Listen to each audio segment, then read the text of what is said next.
Hallelujah. සුබ දවසක් ඔයගොල්ලන් හැමෝටම.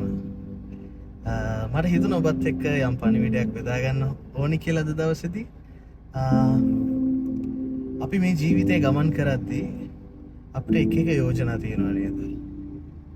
අපි හොයාගෙන යනවා මනුෂ්‍ය විදියට එක එක මාර්ග.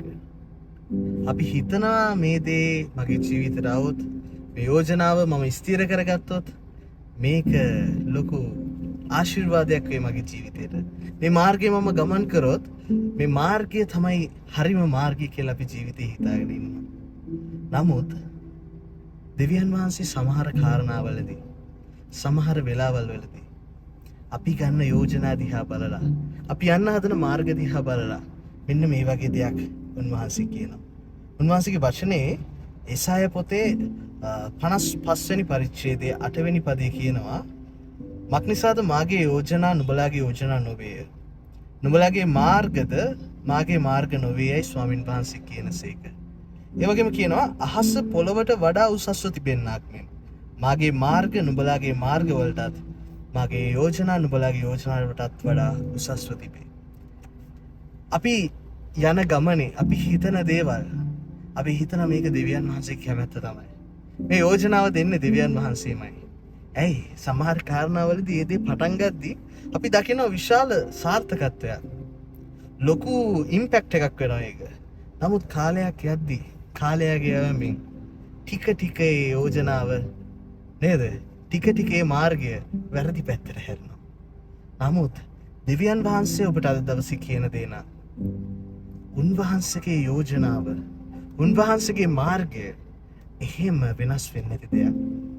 මොකද උන්වහන්සේගේ වචනේ මෙතන අපි පහළ බැලුවොත් 55:11 වෙනි පදේ කියනවා මාගේ මුඛෙන් නිපෙන මාගේ වචනය මා වෙතට හිස්ව හැරී නැවිත් මා කැමති දේ සිදුකට මා නියම කරන කාරණේ සඵල කරනවා ඇත. හලෙලුයා. උන්වහන්සේ අද දවසේ කියන දේ නම් උන්වහන්සේ වගේ ජීවිතේ යම් දෙයක් තීරණය කළා තියනවාද? උන්වහන්සේ යම් යෝජනාවක් වාගේ ජීවිතයට තියලා තියනවාද? ඒ දේ හිස් දෙයක් වෙන්න යන්නේ නැහැ. ඒක මුල හොඳයි, මැදට යද්දී අගට යද්දී අමාරු කාලයක්, අමාරු තත්වයක් සමග ගමන් කරන දෙයක් වෙන්න යන්නේ නැහැ. උන්වහන්සේ ඔබගේ ජීවිතේ තියෙන දේ නම් උන්වහන්සේ කියන කාරණය උන්වහන්සේ විතරයි හිස්ව හැරියෙන්නේ නැහැ. ඒ කියන්නේ දේ ආශිර්වාදයෙන් ආශිර්වාදයට ගමන් කරනවා. මක් නිසාද උන්වහන්සේ ඔබ මේ පොළොව තලයේ තියලා තියෙන්නේ? උන්වහන්සේගේ දරුකම ඔබට දීලා උන්වහන්සේගේ පුත්‍රයෙක් ලෙස මේ ජීවිතේ ගමන් කරන්න. ජීවිතේ අමාරු තත්වයක් නෙයි. හැල හැප්පින් නෙයි. කඳුලින් බරව ඔබගේ ජීවිතේ යන තත්වයක් නෙයි. නමුත් යේසුස් ක්‍රිස්තුස් වහන්සේ ඔබත් එක්ක ඉන්නවා නම් රෝම පොතේ 8 වෙනි පරිච්ඡේදයේ කතා කරනවා පියාණන් වහන්සේ මගේ පක්ෂේ නම් මම කිසි දෙයකට සැලෙන්න ඕනේ නැහැ. මං කිසි දෙයකට බය වෙන්න ඕනේ නැහැ. අද යේසුස් ක්‍රිස්තුස් වහන්සේ ඔබත් සමග ඉන්නවා. ඒ යේසුස් වහන්සේ ඔබගේ පෞද්ගලික ගැලුම්කාරයව සිටිනවා. උන්වහන්සේ ඔබත් එක්ක නම් ඔබගේ යෝජනාවලට වඩා ඔබ හිතන ඉල්ලන දෙයට වඩා දෙන්න උන්වහන්සේ දන්නවා. මක් නිසාද ඔයාගේ තාත්තය ඔයාව උන්වහන්සේ අරන් තියෙන එයාගේ දරුවෙක් විදියට ඔයාට උන්වහන්සේ කතා කරන්නේ මගේ පුතේ කියලා. උන්වහන්සේගේ මුඛෙන් ඔයා කෙරෙහි නිදහස් කරන වචනය ආයි හිස්ව හැරලා එන්නේ. අද දවසේ කවුද මේ වචනේ අල්ලගන්නේ?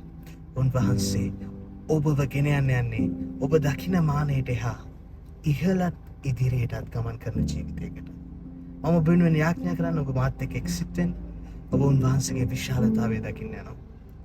ආදරණීය පියාණනි, මේ සෙනග සියලු දෙනා ඔබ වහන්සේගේ හස්තේ මත තබනවා. මේක යමෙක් බලනවද? ඔහු ඉන්න තත්වය, ඔහු ඉන්න වාතාවරණය කුමක් වුණත් පියාණනි මම කතා කරන ඒ වාතාවරණයට යේසුස් ක්‍රිස්තුස් වහන්සේගේ නාමයෙන් ඒ සියලු දේ පරිවර්තනයකට ඇතුල් වෙන්න ඕනේ. මක් නිසාද ඔබ වහන්සේ පමණයි සත්‍ය, ඔබ වහන්සේ පමණයි මාර්ගය, ඔබ වහන්සේ පමණයි පියාණනි ජීවනය. ඔබ වහන්සේ කරුණ කොටගෙන සියලු දේ වෙනස් වෙන නිසා ස්තුතියි. ඔවුන් ඔබ වහන්සේගේ විශාලතාවය, ඒ මහිමය දකින්න යන නිසා ස්තුතියි පියාණන් වහන්සේ. ඔවුන් ඉන්නා වූ ස්ථානය වෙනස් කරන යේසුස් ක්‍රිස්තුස් වහන්සේගේ නාමයෙන් ඔවුන්ගේ තත්ත්වය වෙනස්. ඔබ වහන්සේගේ දෑතට බාර දෙන සියලු දෙනාම යේසුස් ක්‍රිස්තුස් වහන්සේගේ පවිත්‍ර නාමයෙන්. ආමෙන්. හල්ලෙලූයා. සත්‍යව දැනගන්නවා. සත්‍යව නිදහස් කරනවා. යේසු පිටයි.